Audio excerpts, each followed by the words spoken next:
Hello everyone, আসসালামু আলাইকুম। আশা করি সবাই ভালো আছেন। আমি তো একদমই ভালো নেই। আর বাসায় যেহেতু সবাই কম বেশি একটু অসুস্থ, মানে ঠান্ডা লেগে গেছে সবার।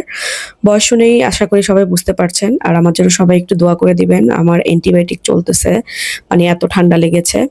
তো যাই হোক, একটু অসুস্থতার কারণে বাসায় নাস্তা বানানো যাচ্ছে না আজকে কয়েকদিন যাবতই, মানে বাহির থেকে এনে নাস্তা খেতে হচ্ছে।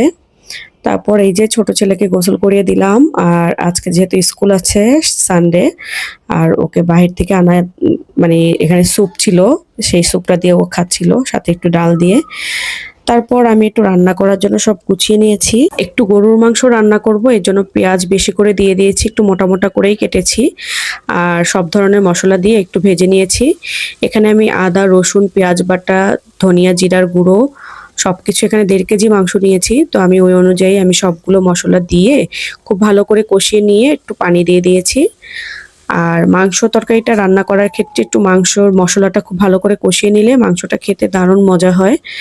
আর আমার বয়েস দিতে খুবই কষ্ট হচ্ছিল, তারপরেও দিচ্ছি। কয়দিন যাবৎ বয়েস দিয়ে কোনো কাজ করতে পারছি না, গলা একদমই বসে গেছে। তো এখানে আমার মাংস ছিল হচ্ছে গিয়ে ১ কেজির মতো, আর তিলে ছিল ১/২ কেজির মতো, ১/২ কেজি আর কি। তারপর এটাকে খুব ভালো করে আমি একটু কষিয়ে নিয়েছি। রান্না প্রায় হয়ে আসছে। আমি বেশি পানি দেইনি, অল্প একটু পানি দিয়ে রান্না মানে করছিলাম। এটা একদম ভুনা, ভুনা করব এর জন্য। বেশি করে কাঁচামরিচ দিয়ে দিয়েছি, দিয়েছিলাম গরম মসলা গুঁড়ো, আর দিয়েছিলাম আমি এখানে জিরা ফাঁকি করে একটু গুঁড়ো করে দিয়েছি আরকি।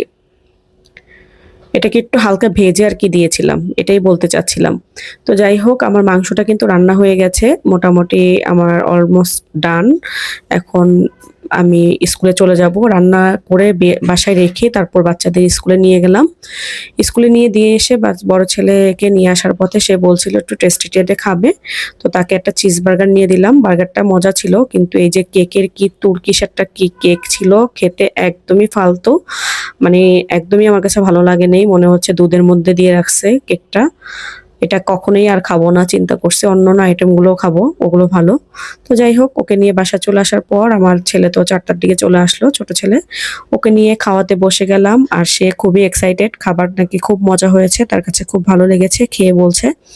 আর আজকে যেহেতু মাদার্স ডে ছিল, আমার ছেলে উইশ করছিল আই লাভ ইউ বলে। তো আবার বলছিল আম্মু একটু আর্ট করব, তো আর্ট করে আবার সে আমাকে দেখিয়েছে। আবার বড় ছেলে আমাকে আইসক্রিম কিনে খাওয়াইছিল।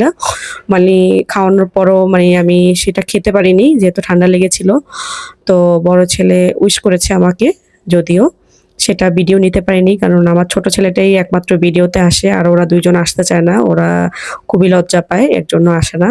তো সবাই আমার ছোট ছেলের জন্য দোয়া করে দেবেন। আর আশা করি আপনাদের কাছে ভিডিওটা খুব ভালো লেগেছে। আর দেখেন ও কত সুন্দর করে আর্ট করছে। আর বারে, বারে আমাকে উইশ করতেছে আর পাপ্পা দিচ্ছে। বারে, বারে হাতের মধ্যে চুমু দিচ্ছে। এরকম করছিল আরকি। তো সবাই ওর জন্য দোয়া করে দিবেন। আর আমাদের বাসার সকলের জন্য সবাই দোয়া করে দিবেন। আল্লাহ হাফেজ। ভালো থাকবেন।